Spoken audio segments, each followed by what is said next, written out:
I want to share with you just a few moments tonight about missed milestones. And it's something very, very important because, I'm 60, I just turned 61 years old. I'm a young 61, and actually write this down in the front of your Bible. 61 is the new 46, okay? So write, I'll give you a moment, so write that down. My youth is renewed like the eagles, amen.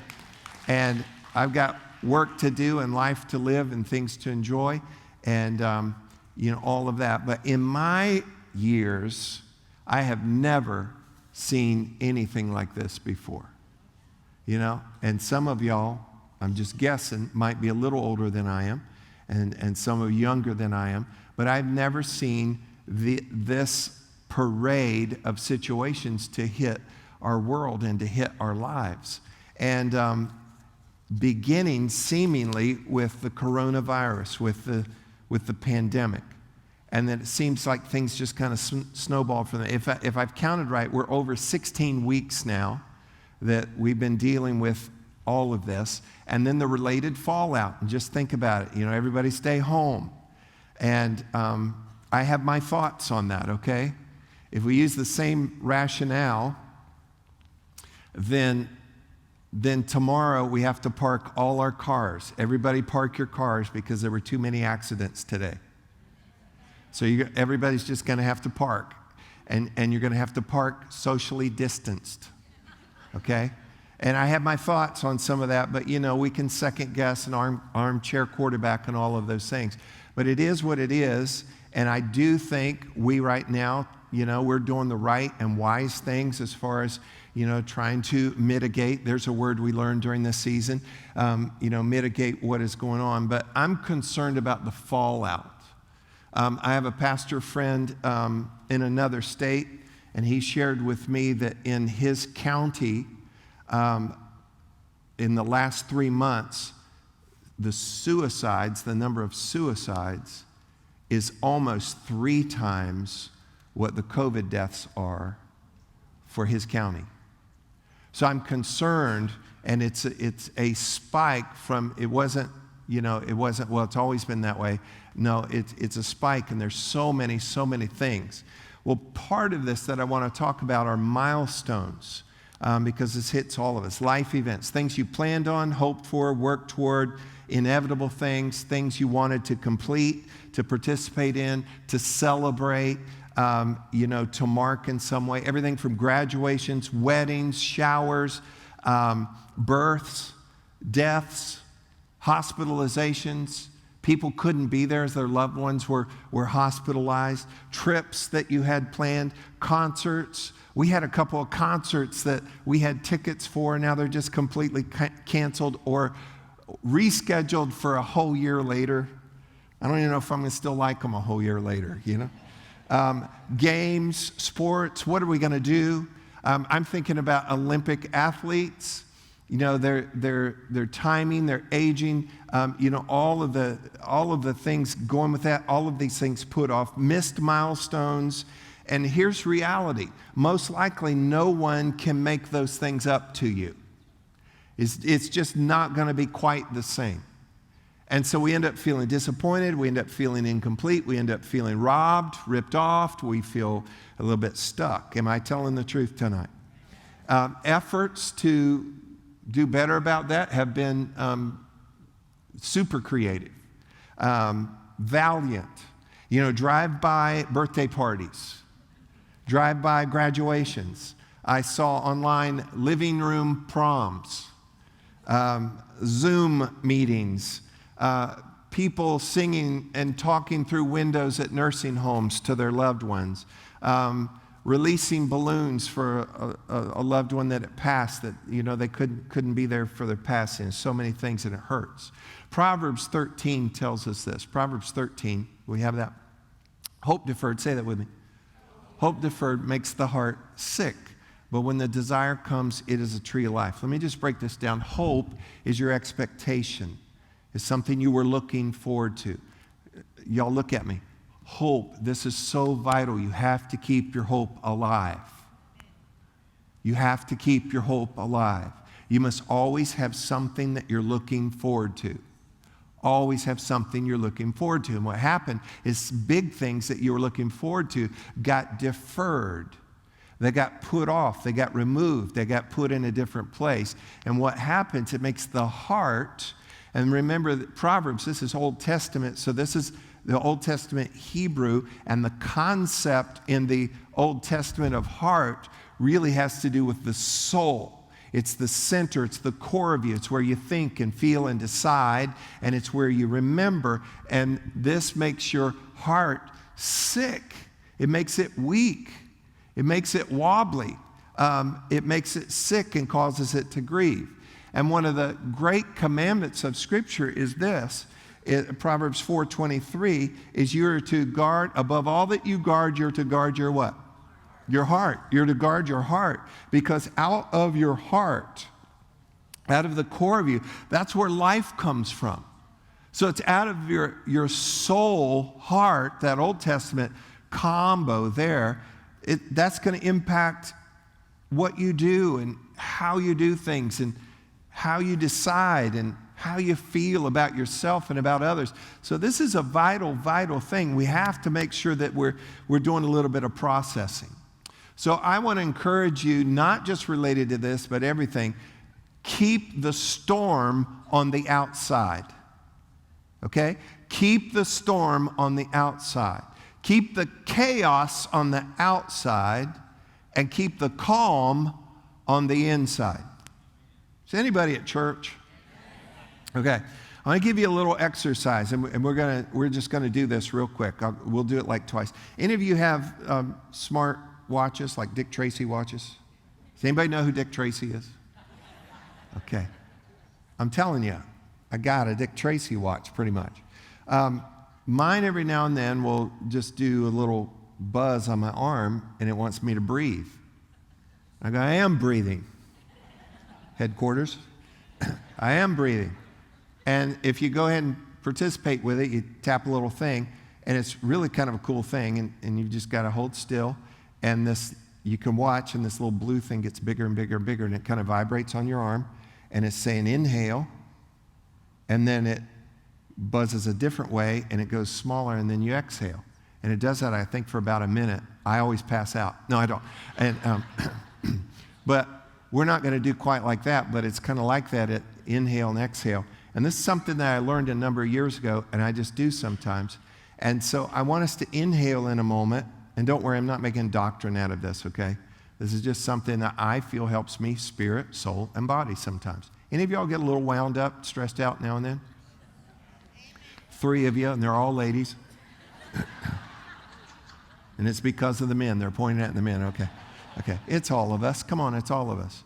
And every now and then, it's like you just, So what I do, I take a big breath in, which that's just good for you. And while I'm doing that, in my soul, in my mind, I'm just saying, I thank you. And then when I exhale, I'm saying, I trust you. So it's like I'm inhaling, thank you. And you can't talk while you're doing it. It's got, and then you exhale, I trust you. So I'll talk it through, and we'll just do this twice. Don't hyperventilate. It's just good for you, okay? So ready? We're going to breathe in. Okay, go ahead. Big breath. I thank you. Okay, exhale. I trust you. Inhale. I thank you. Exhale. I trust you. And if I rushed you, I'm sorry. But it's just, you can just do this. Sometimes I'm just out in the yard with my dog, or I'm sitting and reading and just feeling and my soul is active in that, thanking God, trusting God. Now look at me. Those are the 2 ingredients of the secret sauce. Thanks and trust. Thanks and trust. For whatever days we're in, thanks and trust. If you understand that, say amen tonight. Now, so we have, and I don't want to be cliche here, but missed milestones. And your response to that is either, and again, don't want to be cliche, you're either going to end up bitter or you're going to end up better. And it has everything to do with if you process it or how you process it. I talk to people all the time. I correspond with people all the time. And there are a lot of people that are not doing better. They're turning bitter because of what has happened in life, and it has everything to do with what I want to share with you over the next few moments to help us concerning this.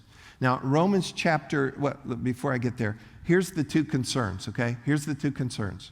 The first one is this: what has happened, what you lost, what you missed. That's the first concern, okay? The second concern, do you know what it is? You ready? The rest of your life. So it's either we get stuck with what happened, and then that will, if that doesn't get processed right, impacts the rest of your life. And so not minimizing what happened, what you missed, what you lost, not minimizing that at all, but how we process that, because here's the other thing at stake is the rest of your life. Amen? All right. So Romans chapter 12, verse 15, rejoice with those who rejoice and weep with those who weep. And in the Amplified Bible it says, rejoice with those who rejoice, sharing others' joy, and weep with those who weep, sharing others' griefs. So I'm going to do this just real quick. If you've had something that you missed, something that caused you to weep or mourn or create grief in you at all, if that would be you, would you be so bold as just to raise your hand right now? Would you just raise your hand if that's you? You had something happen, especially during just the coronavirus, okay? Lift your hand good and high, okay? So what did the Bible tell us to do? Is to weep with those who weep or to share in others' griefs. Okay, lift those hands up again if that's you. All right, could the rest of us just put some emotion and in an applause that just says, I see you and I feel for you? Could we just do that right now? And I know that hardly helps, but it's just to let you know somebody else sees you tonight. Okay, how many of you had something you rejoiced about? Something good happened for you? Come on, let me see those hands up. All right, can we share some joyful emotion in this for everybody? I see you, I'm cheering you on. See, we're in such an envious, competitive kind of culture. Oh, they got the new one? You know, that we have a hard time rejoicing with other people. You want some freedom and joy in your life? Give it up and rejoice for other people. If they got a new wig, be happy for them, okay? Whatever it is. All right, I'm joking. Real quick, 3 things I want to share with you. What do we do with missed milestones? The first one is this: frame it. Frame it. Everybody say frame it. By frame it, I'm talking about your words. Your words. And I'm going to stick real close to the notes because I want to make good use of our time here. You need to talk it out. You need to put it in words. You need to frame your perspective. You need to actually put in words and express your inward sorrow, disappointment, anger. You need to speak it out, okay? You need to speak it out with God. You need to speak it out all by yourself. Take a long walk, take a hot bath, do something, long drive. You need to talk it out. I feel like this. I feel like I got ripped off. I hate that it happened this way. And you need to just start to talk it out. And you're going to have several iterations of it, okay? So like when I had to write graduate papers or write my dissertation, they did not accept the first thing I wrote them. You know, this took over a year, and it's writing and editing and researching and changing and throwing things away and adding things in. And so there's several iterations that will happen to how you frame what happened to you.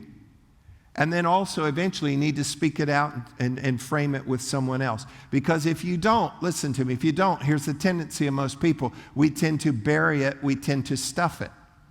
And where is this? It's in your soul. And so you're packing in things that do not have a good shelf life before they start to stink and rot. And so you have disappointments and pains and regrets, and you have things like that, missed milestones, whatever they might would be. and you push those and shove those down, it gets knotted and swirled up in your soul, and that impacts you in a very, very bad way. Now, here's a good thing about anything bad that happened to you. Okay, here's the good thing, and I'm speaking specifically during coronavirus. So if you missed out on something, someone in your family passed, your job went away, you didn't get to graduate, any of those things, you didn't get to play the game, go to the concert, whatever happened there, here's the good news, okay? You're not the only one that happened to. And that helps you in a sense. I've been on flights before, or waiting for a flight before, and they said, sorry, the plane is going to be delayed, and it's going to cause me to miss a connection somewhere. This is back when we used to fly. Do you all remember that? Airplanes, remember this? And this was the thing. It always helped me to know I wasn't the only one. Okay, I wasn't the only one. And here's why that is important. It's because the devil always wants to isolate you. The devil always wants to think, got you. It's just you. He wants to single you out because he wants you to feel like a victim. So you have to frame it and frame it right. Here's why you have to frame it, because it becomes part of your story. Everybody say story. Story. That's what makes life rich.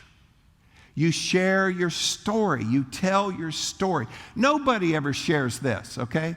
People get together, you're meeting one another or whatever else. You never share a story like this. I think it was on a Tuesday and I was 9 years old and I had a pretty good day. Nobody shares that. And if somebody shares that with you, you're not saying, yeah, and I want to be best friends with you. No, they tell a story. It's like, hey, let me tell you what happened. And they show you their scars, so to speak, and talk about the story and how God got them through it, and how at one point, man, I didn't know what I was going to do with that. Story is what makes life rich. Story actually glorifies God too. Now, let me get real close and personal here. My son-in-law, John, was playing guitar. They live in Lakeland, but they came in town for a couple of days. So John is the father of my brand new grandbaby, okay? So John and Greta and Grace showed up at my house today, okay? And so during this whole process, so listen, Greta and John, during COVID, for a good chunk of her pregnancy, isolated. Baby shower canceled. Greta cried. Alicia cried. Alicia had all this planned for her. Cancel it. And all of that going on. And for a good while, Greta and John weren't even sure if he would be allowed in the hospital for her birth. You know what this creates? An awesome story. And so one day a little girl's going to walk around and go, my name is Grace. And I'm named Grace intentionally. Here's my story. Story makes life rich. Story glorifies God. Story helps you to move from what happened, and you're able to go and use it in the rest of your life. You're able to comfort others with the comfort you yourself have received from God. So use your story, but if you don't ever frame your story, if you don't ever articulate your story, and in your soul it helps you to process it. I'm going to try again. It helps you to process it. This is good in your soul. It sorts things out, and you can start to get some good perspective on it. So first of all, frame it. Secondly, real quick, grieve it. Go ahead and say it with me. Grieve it. You have some things you're going to have to grieve because it's such loss and it's impacted you. And it's a process. Now, let me tell you about this message tonight, too, and only a few more minutes here. It's for you. It's to help you, but it's also so you can help others, okay? This is to help you, and it's to help you to help others. You have to grieve it, and grief is a process. It takes some time. There's stages to it, and the stages don't always play fair. they don't go in this exact order and last this exact time, and sometimes they get out of order and sometimes they overlap. Denial and shock, anger, bargaining, depression, acceptance, all of those go together. But grief is like a valley. It's like a field, I tell people sometimes. It is a field that you have to walk through. You have to walk all the way across that field. And it's going to hurt part of the time, and acid rain is going to come on you part of the time, and wild beast might chase you part of the time. But you have to get across that field. You have to go through that valley, get all the way. Here's the good news. Psalm 23, verse 4. Yea, though I walk, come on, through the valley of the shadow of death, I will fear no evil, for you are with me. Your rod and your staff, they comfort me. You go through it, but you don't go through it alone. The Lord will be with you all the way. And you go all the way through this, healing and learning, so that now you know how to feel and express the pain and the loss without denying it, without changing it, without anger, without overwhelming sadness. And so it's important that you allow that time, and it takes a little while. But here's the wonderful thing. Jesus also bore our sorrows and our griefs, and he's the one that will walk us through. But also I think in what we can see too, you need to get help. Don't go it alone. Invite and involve other people in that process with you. And I would encourage you to contact our care department if you feel like, I haven't grieved something right, I need to grieve. Because we have a ministry called Grief Share, and it's people who've gone through some deep grief that are facilitators, and they can help you to do that. And our care pastors can provide some resources that will help you to get through that. So frame it. Everybody say frame it. Grieve it. And then lastly, you ready? Sow it. Go ahead. Sow it. Now this is S-O-W, okay? This is not like S-E-W. Sow it. Hold on with me, and I'm going to go through this real quick. If I were a farmer and I'm going to sow seed, okay? So I'm thinking of the old picture of, the Bible picture of the guy sowing seed. The sower sows the word, okay? When you sow seed, here's what you're doing.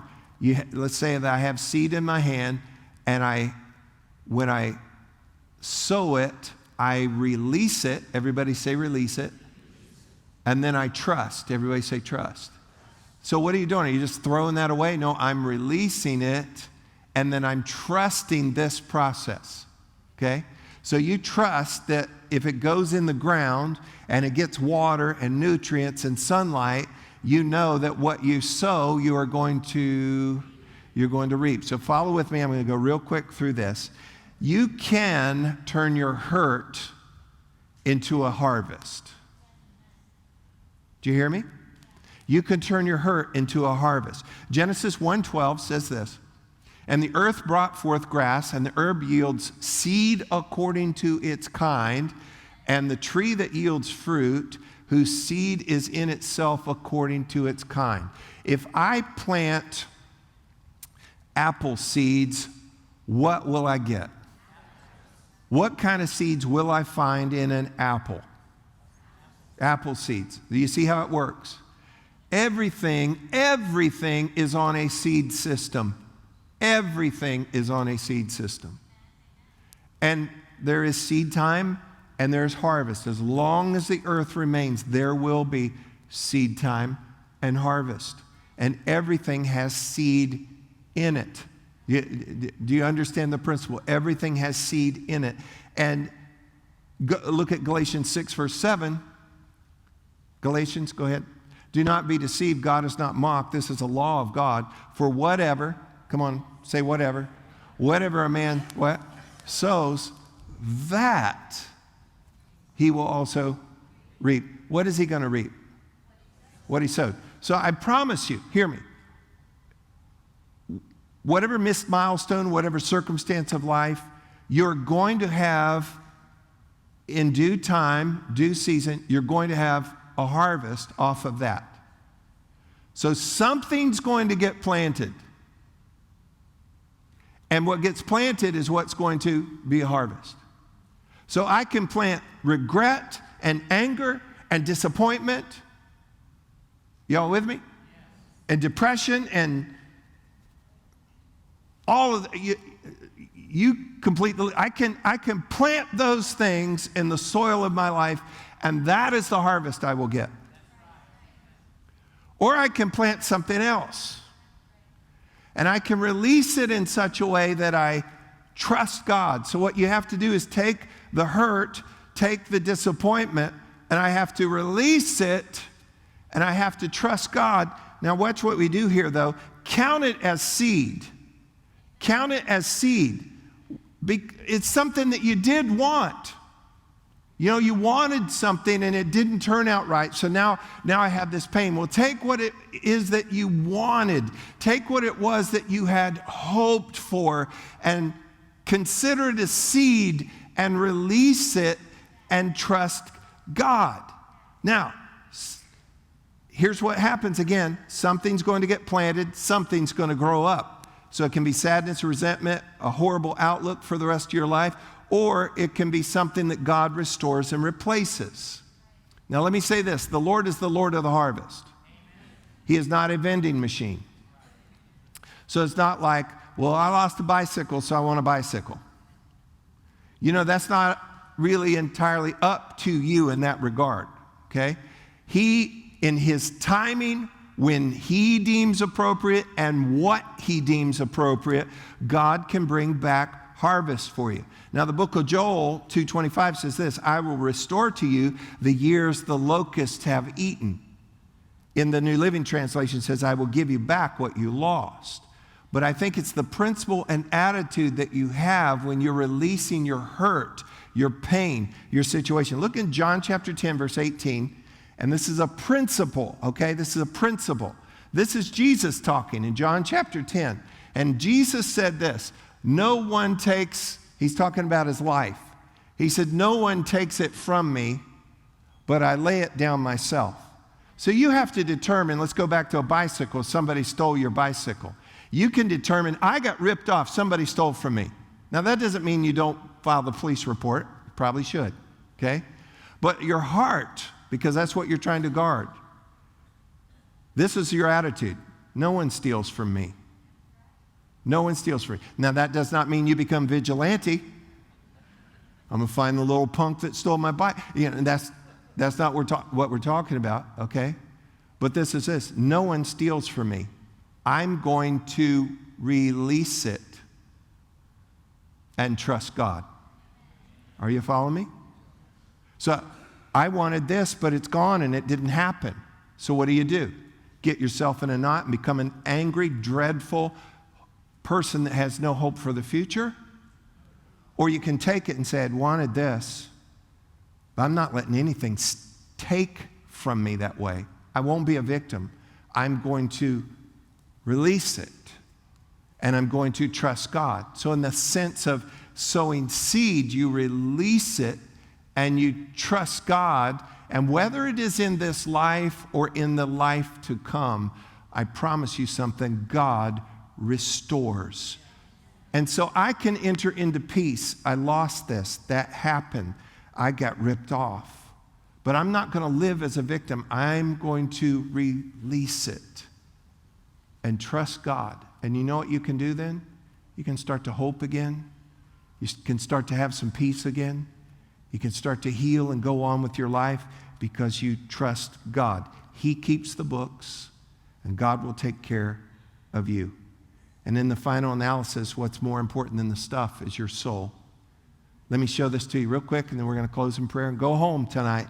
Look in Proverbs 15. A merry heart makes a cheerful countenance. We can tell if you have a merry heart, okay?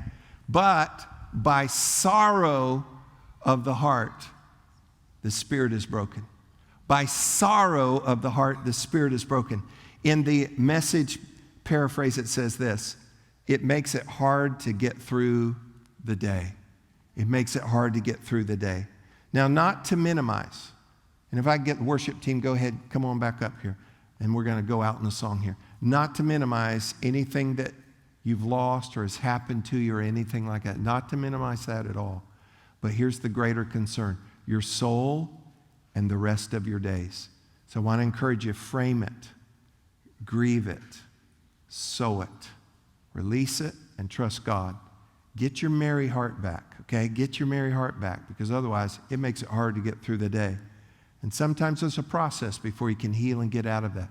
But all the missed milestones of life, know this: God keeps the books. God takes care of you. God will see you through. God will make it up to you, either in this life or in the life to come. That's part of our hope. And because of that, you can start to heal and enter back into peace today. Amen? Did y'all get anything at all out of that tonight?